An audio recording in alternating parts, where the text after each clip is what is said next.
Welcome friends, आज range travel diary में हम चल रहे हैं मनु टेम्पल जो कि ओल्ड मनाली में है। विशिष्ट टेम्पल के बाद मैं यहाँ पे सेकंड टेम्पल में चली और ये ब्यास रिवर है, इसके ऊपर यहाँ पे जो पुल है इस पे मैं चल रही हूँ और ये नई मनाली और ओल्ड मनाली को जोड़ता है। आज यहाँ सब कुछ बहुत ही खूबसूरत और नॉर्मल दिख रहा है, लेकिन दोस्तों लास्ट ईयर 2025 में यहाँ पे क्लाउड बर्स्ट हुआ था, जिससे यहाँ पे सब कुछ ध्वस्त हो गई थी। वो पहाड़ आप देख रहे हैं जो गिरा हुआ है, वही न्यूज़ में काफ़ी आया था।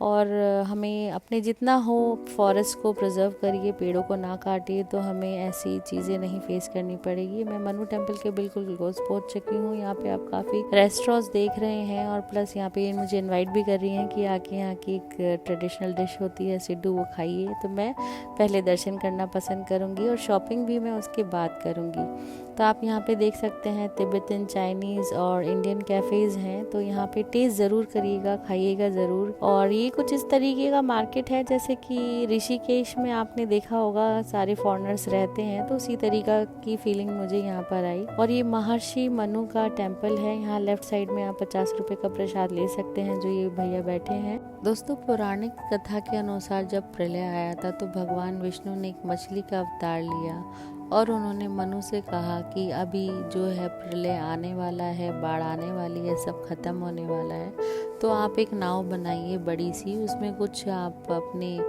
लोग रख लीजिए। तो मनु ने जो है उस नाव में कुछ लोगों को बिठाया और साथ साथ कुछ उन्होंने सृष्टि के बीज भी रखे। और इस प्रकार जब प्रलय रुकी तो सृष्टि की दोबारा शुरुआत हुई।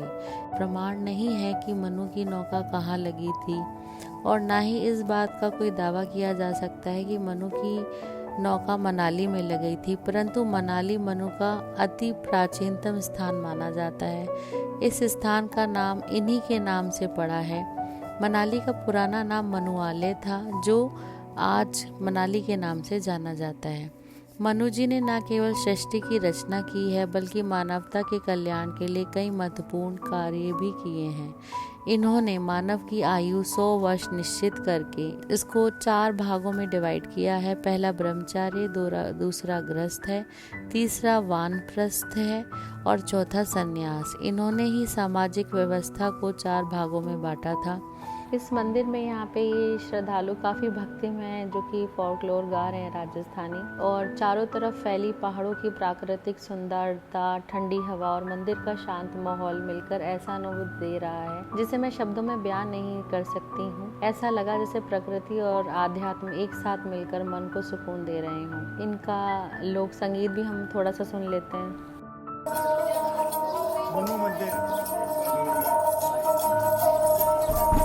अमरनाथ की यात्रा कर लो दर्शन।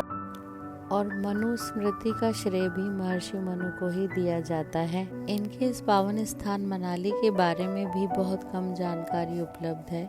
इस बात की कोई जानकारी नहीं है कि इस मंदिर का निर्माण कब हुआ था, परंतु यहाँ की जनश्रुति के अनुसार यह कहा जाता है कि जब यह मूर्तियाँ मिली थी तभी यहाँ का निर्माण हुआ था। और ये 1991 अप्रैल में रेनोवेट भी हुआ और इस मंदिर में एक गर्भगृह भी है जो कि काफ़ी प्राचीन है। इसके अतिरिक्त और भी कई कहानियाँ हैं फ्रेंड्स, जो कि यहाँ फेमस है। अब चलिए हम कुछ खाते हैं। यहाँ पे मैंने जो है सिड्डू यहाँ की ट्रेडिशनल डिश है, जिसमें काफ़ी सारे स्वीट ड्राई फ्रूट्स थे। मैंने ट्राई करी और ये चटनी बहुत ज़्यादा यमी थी, मोमोज को भी फेल कर रही थी। मैंने खाई। इसके नेक्स्ट एक और रेस्टोरेंट था जहाँ पे मैंने नमकीन सिड्डू खाया, तो दोनों सिड्डू मैंने ट्राई करे। उन आंटी की चाय भी बहुत अच्छी थी और मात्र मुझे 160 और 200 रुपये में सब कुछ मिल गया।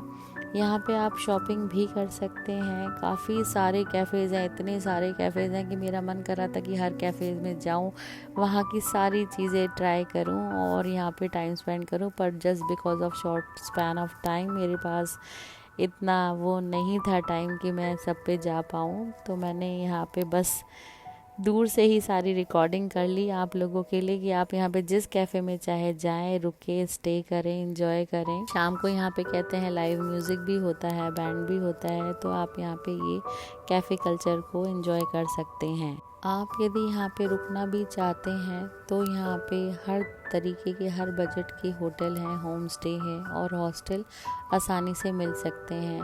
रेंटेड कार भी हैं, बाइक्स भी हैं, स्कूटर्स भी हैं, सब कुछ आपको यहाँ पे बहुत इजी तरीके से मिल सकता है। मेरी टैक्सी जो कि 3,000 रुपये में थी और उन्होंने चारों मंदिर मेरे कवर कराए हैं। और आप जितना हो सके दोस्तों अर्ली मॉर्निंग निकले, क्योंकि अर्ली मॉर्निंग 10:30 बजे तक से 11 बजे तक आप सब कुछ कवर कर लेंगे तो ज़्यादा इजी रहेगा ओल्ड मनाली में।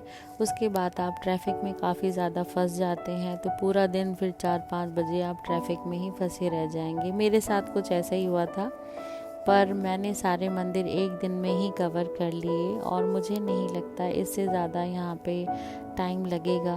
पर आपको अगर लुत्फ़ उठाना है शाम को इवनिंग लाइव बैंड का या म्यूज़िक का, तो आप यहाँ पे अच्छे से कैफ़े कल्चर को एंजॉय कर सकते हैं। आप यहाँ पे देखिए राजस्थान कॉस्मिक रेस्टोरेंट भी है, तो आपको मैंने वीडियो बनाई है, इसमें सारे आपको कैफ़ेज़ मिलेंगे, होटल्स दिखेंगे, तो आप पॉज करके ये वीडियो मेरी देख सकते हैं। और यहाँ पे जितने भी कैफ़ेज़, होम स्टे और हॉस्टल्स हैं तो मैंने सब कवर कर लिए हैं।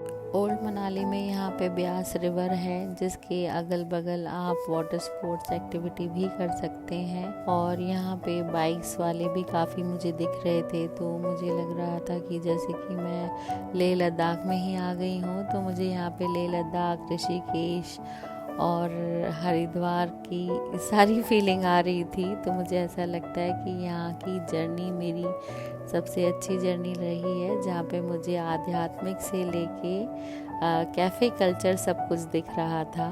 तो आप यहाँ आइए, सिर्फ बर्फ़ देखने तक सीमित मत रहिएगा। यहाँ पर एक आपको आध्यात्मिक विरासत, खूबसूरत कैफ़े और पहाड़ों की शांति, इन सब का अनुभव ज़रूर लेना है। तो दोस्तों मेरी वीडियो लाइक, कमेंट और शेयर करिएगा और मुझे सब्सक्राइब करना मत भूलिएगा। Thank you so much for watching my video.